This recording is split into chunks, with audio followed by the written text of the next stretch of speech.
Ya pemirsa, mulai tanggal 1 Januari 2024, masyarakat Indonesia wajib menunjukkan kartu tanda penduduk KTP saat membeli gas LPG 3 kg. Ya, dengan membawa kartu tanda penduduk, agen gas akan mendaftarkannya ke situs resmi Pertamina.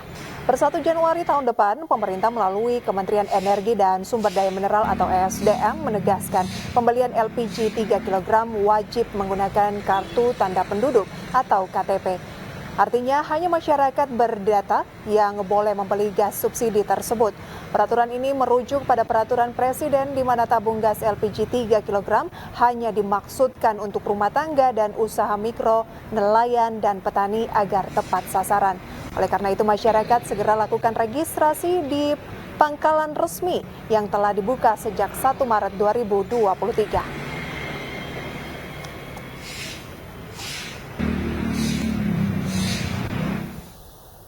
Ya, lalu pemirsa, apa saja syarat untuk membeli LPG 3 kg ini? Pemirsa, kita sudah ada bersama kami rekan Aulina Iyasya di pangkalan LPG di kawasan Pulau Gadung, Jakarta Timur. Ya, selamat siang Aulina, bagaimana prosedur lengkap untuk membeli gas LPG 3 kg ini bagi masyarakat luas? Ya, selamat siang Pram dan Prisa dan juga pemirsa. Memang betul sekali bahwa pemerintah telah memberikan informasi tersebut melalui Kementerian SDM di mana dalam pembelian gas 3 kg harus menggunakan syarat yaitu menggunakan atau menunjukkan kartu tanda penduduk yang sudah terdaftar di agen gas tempatnya masing-masing kediamannya. Dan pemirsa, memang untuk aturan tersebut sudah diatur oleh keputusan Presiden pada Undang-Undang nomor 104 tahun 2017 dan juga nomor 38 tahun 2019 di mana dalam peraturan tersebut berbunyi bahwa jika dalam pembelian gas 3 kg ini harus menunjukkan kartu KTP yang menunjukkan bahwa seseorang tersebut adalah pemilik usaha mikro atau juga ibu rumah tangga yang memang biasa memasak atau juga diperkhususkan untuk nelayan dan juga pertanian. Hal itu memang hal tersebut dikhususkan agar terciptanya target subsidi gas 3 kg mencapai target pemerintah untuk menyesuaikan dengan kalangan masyarakat. Dan juga pemirsa, memang untuk tata caranya sendiri itu tidak susah. Pemirsa hanya datang saja ke agen atau tempat gerai gas yang dekat dengan lingkungan pemirsa dan langsung membawa KTP dan mendaftarkannya. Dan setelah itu nanti pemirsa tidak usah daftar lagi jika pemirsa akan membeli gas kembali karena memang sudah terdaftar oleh agen yang memang sudah bekerja sama dengan pihak dari Pertamina atau pemerintahan Indonesia. Dan untuk pemirsa sendiri ingin mengetahui seperti apa ataukah pemirsa sudah terdaftar atau belum, nanti pun pemirsa bisa melihatnya di situs My Pertamina, di mana nanti nama dari pemirsa atau warga yang memang sudah terdaftar itu langsung muncul di situs tersebut.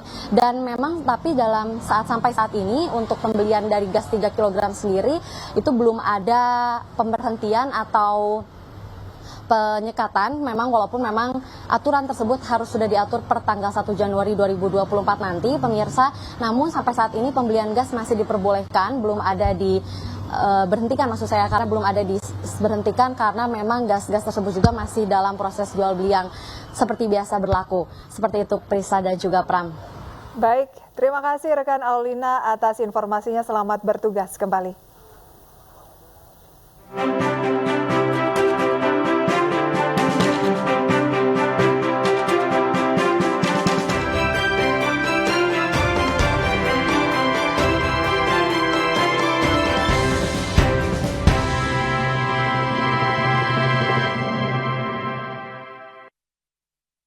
Acara ini dipersembahkan oleh Ya pemirsa, calon presiden nomor urut 3 yang didukung Partai Perindo, Ganjar Pranowo menghadiri acara Festival Teman Cerita di Jakarta Theater, Jakarta Pusat. Ya pemirsa, dalam kesempatan ini Ganjar memaparkan visi misi dirinya bersama Cawapres Mahfud MD kepada masyarakat yang hadir di acara.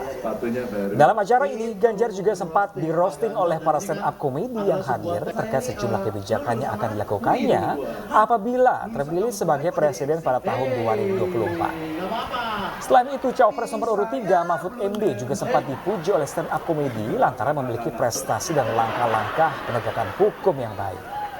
Betul dikritik, betulnya dibayar.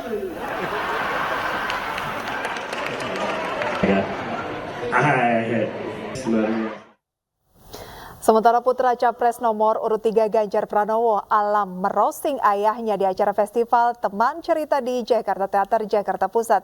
Sang ayah hanya tertawa pasrah saat anaknya beberkan kesehariannya. Sebenarnya ini jumlah followersnya kok udah hampir mirip gitu. Kontennya banyak tapi followersnya nggak naik-naik. Jawabnya Bapak mungkin ada yang lagi gabut kali ya. Coba nanti dicek. Terus kalau dilihat di sosmednya Bapak itu setiap hari lari. Kalau jajaran di TPN itu sebenarnya Pak Andika gitu. Yang satunya olahraga terus tapi ini nggak berotot-berotot. Gitu. Olahraga tapi nggak berotot-berotot buat apa? Nah terus ini agak di belakang. Ternyata kalau yang lain tuh no one left behind, anaknya sendiri ketinggalan sedikit itu di belakang. Ya gitulah. Gak apa-apa, rakyat akan tidak ditinggalkan, gak apa-apa, aku ditinggalkan udah siap kok ya. Nah, terus ngomongin keliling Indonesia ya, udah sering banget keliling-keliling Indonesia. Kemarin dari Jogja juga ya, terus dari mana-mana lagi. Tahu nggak sih ya, ada orang namanya Satria Mahathir. Yang itu loh, yang keliling Indonesia model joget-joget gitu. Jadi jogil gitu. Atau mungkin yang gini-gini. Ya enggak ya, bukan itu. Ternyata ada lain yang joget-jogetnya, model joget-joget bisa keliling Indonesia. Nah, aku tuh kemarin waktu mulai ramai di TikTok tuh sering dimiripin sama Satria, nggak tahu kenapa ya, nggak usah dibahas gitu. Tapi di sisi lain tuh, aku sering lihat kalau ayah lagi muter-muter daerah tuh kan sering dikerumunin tuh ya, entah sama anak kecil atau paling sering sih sama ibu-ibu kayaknya. Apalagi sekarang juga kelihatan ya, bajunya kan agak keren gitu, stylish. Sebenarnya kurang tinggal langsung lanjut ngedance di tengah aja gitu, yang ampun DJ gitu, terus nanti break dance. Gitu. Nanti aku tunjukin video ke ayah, itu ada orang mirip ayah pakai lagu ampun DJ terus tiba-tiba break dance di tengah. Nah mungkin itu besok bisa terrealisasikan ya teman-teman semua ya. Nanti mungkin bisa dicari ya dari timnya Bapak pelatih dancer, biar nanti Bapak bisa break dance biar ada gimmicknya buat ngalahin yang joget-joget gitu. Sementara itu, pemirsa, calon presiden nomor urut 1 Anies Baswedan menjalani hari kampanye ke-24 di Banten. Anies mengisi kuliah umum di Universitas Bina Bangsa Kota Serang. Dalam kesempatan ini, Anies berbicara terkait perubahan dari berbagai sisi. Keadilan, kemakmuran rakyat, serta perubahan terkait pemenuhan kebutuhan pokok. Selain melakukan agenda kuliah umum, Anies juga mengisi safari politiknya dengan menemui simpatisan di Stadion Ciceri, Kota Serang.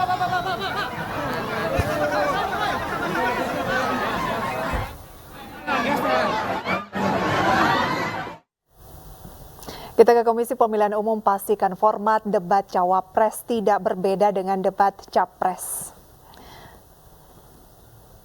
Debat akan dibagi menjadi 6 segmen. Pada segmen 4 dan 5, Cawapres akan saling mengajukan pertanyaan. Durasi debat dibuat selama 160 menit. Dari 160 menit ini, debat pelaksanaan debat meliputi 6 segmen. Sementara pada debat Cawapres kali ini, Cawapres juga tetap menyampaikan visi misinya yang disampaikan selama 2 menit. Untuk format debat yang kedua, rangkaiannya sama dengan debat yang pertama. Durasinya total 150 menit. Di dalamnya yang full untuk debat, yang ditayangkan itu 120 menit. Dan kemudian untuk 30 menit untuk jeda iklan. Pelaksanaan debat yang kedua juga masih sama dengan debat yang pertama, meliputi 6 segmen. Dan kemudian kesempatan kepada kesempatan adalah calon wakil presiden untuk menyampaikan visi, misi, dan program kerja. Durasinya juga sama, masing-masing calon wakil presiden akan menyampaikan visi, misi, program kerjanya selama 2 menit. Lantas bagaimana persiapan jelang debat? Nanti malam kita tanyakan ke Faisal Rinaldi yang sudah ada di Jakarta Convention Center Senayan. Selamat siang rekan Faisal, bagaimana persiapan di sana?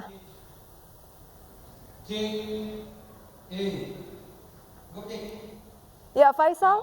Ya, baik, sama siang Prisa, Pram, dan juga pemirsa. Memang untuk persiapan di Jakarta Convention Center saat ini venue-nya sudah siap 100%. Nah, saat ini kami sedang berada di Jakarta Convention Center atau tepatnya di area depan, di mana di belakang kami saat ini sedang dipersiapkan untuk audionya. Para panitia ini sedang menyiapkan audio untuk nanti malam digunakan untuk dilaksanakannya debat calon wakil presiden pada malam nanti di JCC.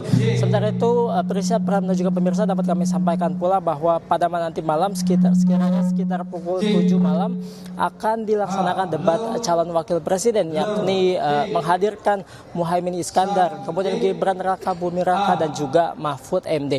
Ada beberapa perbedaan di debat cawapres atau debat kedua ini jika kita bandingkan dengan debat pertama atau yang memang sudah dilaksanakan pada 12 Desember lalu.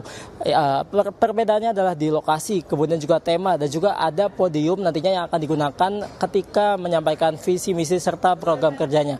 Untuk lokasinya memang ada perbedaan, di mana pada debat pertama lalu dilaksanakan di kantor KPU, namun untuk di debat kedua atau debat cawapres ini dilaksanakan di Jakarta Convention Center. Sementara itu untuk temanya, pada debat pertama lalu memang mengusung tema hukum dan HAM, dan untuk debat kedua atau debat cawapres ini temanya adalah ekonomi, yang meliputi ekonomi kerakyatan, kemudian juga ekonomi digital, keuangan, investasi, pajak, perdagangan, pengelolaan APBN dan juga APBD, infrastruktur, dan juga perkotaan. Dan satu perbedaan lagi, yakni nantinya pada debat cawapres nanti malam akan disediakannya podium untuk digunakan para kandidat calon wakil presiden ketika menyampaikan visi misi serta gagasannya kepada masyarakat Indonesia. Nah, untuk format kemudian juga waktunya memang masih sama seperti debat pertama yang lalu. Dan kita nantikan, Prisya, Pram, dan juga pemirsa, bagaimana jalannya debat pada malam nanti. Sebentar demikian, kembali ke studio. Baik, kami masih menantikan update terbaru dari Anda terkait jelang debat cawapres malam nanti. Faisal Rinaldi, terima kasih dan selamat bertugas kembali.